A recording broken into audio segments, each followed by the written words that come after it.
Shqiptarët konsumojnë shumë në sasi, por ushqime të pashëndetshme. Ky është përfundimi i studimit të Institutit të Shëndetit Publik mbi mënyrën se si ushqehemi.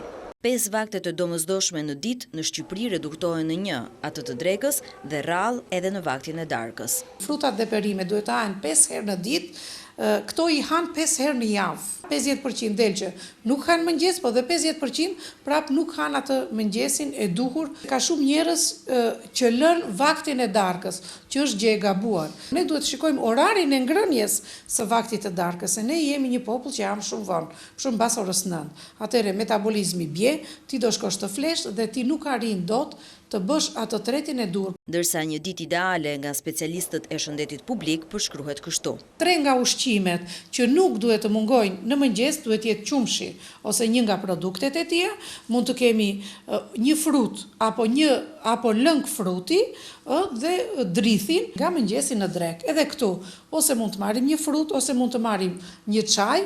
Në vaktin e drekës nuk duhet të na mungojnë jeshillëqet, mund të përdorim makaron, mund të përdorim oriz, mund të përdorim buk, pra njëra nga këto nuk duhet na mungojnë në vaktet tona. 2 vaktet e tjera të rëndësishme janë pasditja ose siç njihet zemra dhe darka.